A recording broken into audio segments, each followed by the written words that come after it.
You considering buying a house? I would suggest you not make any moves until you have seen this in-depth step-by-step guide of exactly what you should expect when buying a home. Now, by watching this video, you will put yourself and your understanding of the buyer process way ahead of other buyers and alleviate a lot of the stress that could come with it. Now, for the sake of time, I'm breaking this 15-step buyer process into 2 videos because I go in depth for each step.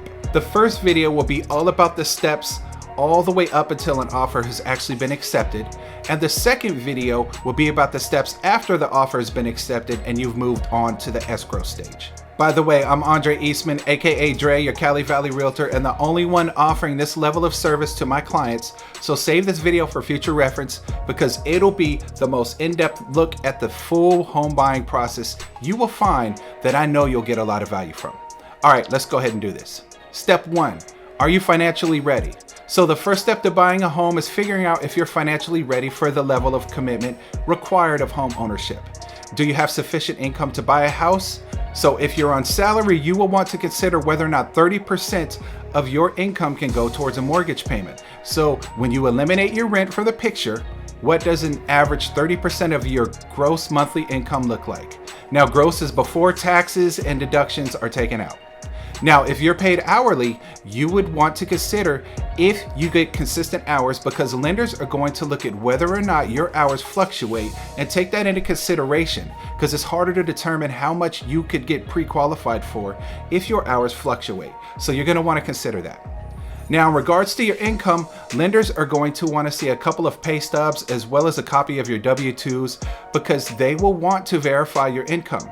Now, lenders are going to look at this information so they can give you an idea of what they could pre-qualify you for when it comes to getting a loan. They will also want to consider your work history. Typically, most lenders are going to want to see that you have been employed at your job for 2 years. And they will ask about gaps in your employment, so please be prepared to explain those when it comes up. Now, an example of this could be that you are pregnant and you decided to take some time away from work to raise your child, or maybe you had a family member who was sick and you took a gap of work away for that as well. Now, this won't disqualify you from getting a loan, so it's not that big of a deal if it's a justifiable reason, but just be prepared that they may ask. Now, most lenders are going to want to see that you have a 640 credit score or higher when it comes to being approved for a loan. Now, there are some programs that are going to start at lower credit scores, even as low as numbers into the 500s. But just remember, the higher your credit score is, the better borrowing terms you will get from your lender, like for instance, a better interest rate. Step 2 to buying a house is figuring out how much you can actually afford. So in order to do this, you're going to want to calculate your debt to income ratio. Now, lenders are going to want to see that your debt to income is no higher than 50% and ideally closer to 36%. Now, this should also include your house payment. So an example of this would be if you make $8,000 pre-tax every month, could you cover all of your credit card payments, student loan payments, maybe personal loan payments, etc., and the mortgage payment in half of that $8,000 or $4,000? Now remember, ideally lenders would like to be closer to 36%, but based on your individual circumstances, there may be flexibility to how high your debt to income can be. Step 3, can your savings justify this purchase? Now, you will need savings because buying a house isn't cheap. So in order to accomplish this lofty goal, the first thing that you will need is money for your down payment.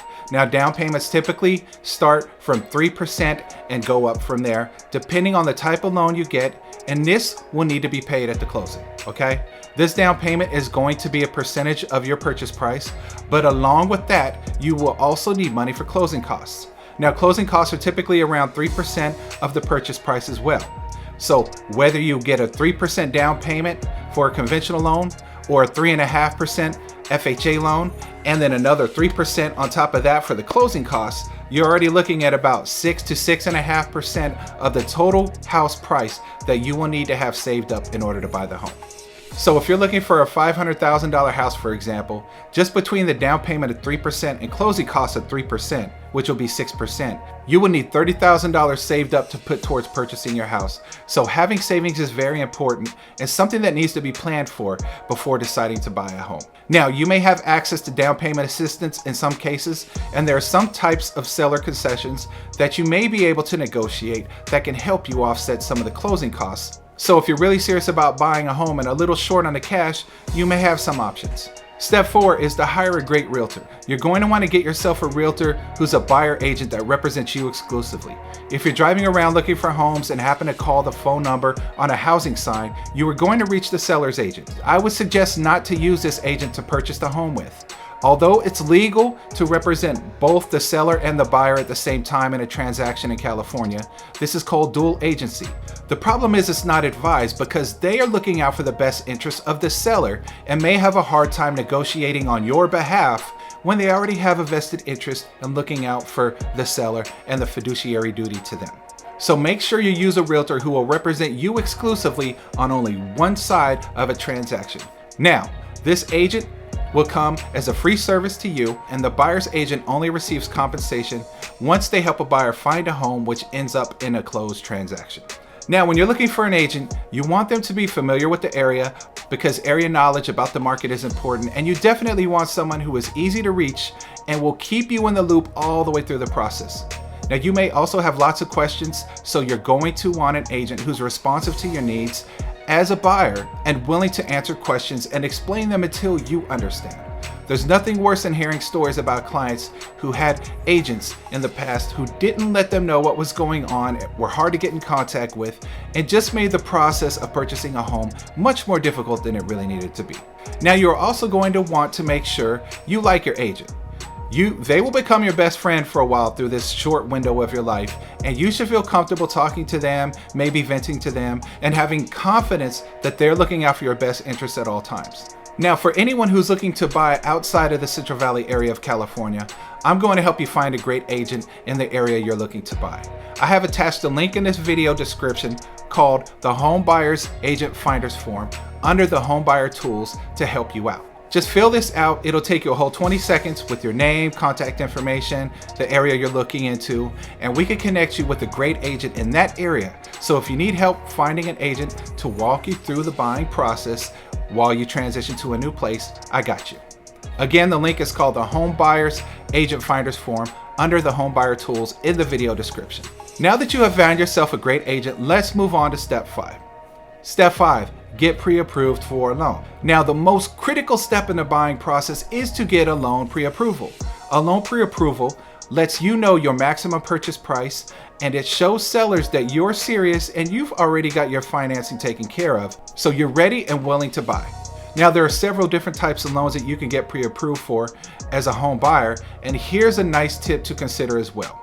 You're officially considered a first-time buyer, not only if you have not bought a home before, but also if you have not owned or occupied a home that you owned in the last 3 years. So this may provide you with even more financing advantages. Now, back to the different type of loans. The VA loan is a great option for veterans and is a zero down loan, so no down payment. Now, you will typically still need to pay your closing costs. The USDA loan is another option that is zero down and lets eligible buyers buy in rural areas with no down payment. Now, there is also the FHA loan, which starts at 3.5% down, and these are great options for first-time home buyers. There are also conventional loans that can go as low as 3% down, not 20%, which has been the typical thinking. Now, with that being said, this huge drop in down payment is based off of your ability to qualify with your income and credit score. And you will be required to pay PMI to make up for the lower down payment. Now, PMI, which is paid to the lender in case you were to default on the loan, stands for private mortgage insurance and is always required for down payments that are less than 20% and very typical for people to have nowadays considering home prices. I mean, seriously, coming up with 20% down in the California housing market is not an easy task to do. So PMI is very common. Now, this PMI payment will just be added to your loan payment. But if you do have at least 20% down, you can avoid the extra PMI cost. So this will drop your payment considerably. Now, it's extremely important for you to get pre-approved before buying a house. Now, let me reiterate that if you don't have a pre-approval before house hunting, you could be completely wasting your precious time that could be spent rewatching Game of Thrones, and this would be a travesty, okay? So getting pre-approved is the first thing any decent realtor is going to want you to do, since time is valuable for all of us.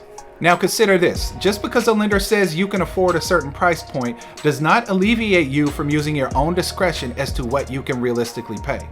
They are considering your pre-tax income, and before your personal living expenses. So just make sure that you're realistic with the payment and the price that you're paying for a house, okay? The goal is to find financial success through home ownership, not financial stress from it. Step 6, let's go house hunting. Okay, you've evaluated your finances, you've gotten pre-approved, you found a great realtor. Now you know what time it is. The fun begins. Let's find you a house because it's time to start house hunting. Now we need to figure out where you would like to move to, as well as what your wants and must-haves are in a home. I always recommend that my clients figure out what their wants and must-haves are, because it makes the process of finding the right house for them in the right location so much smoother. Now your agent should help guide you as to what your wants and must-haves are through a series of questions, and will begin helping you find houses that meet your criteria that you're looking for.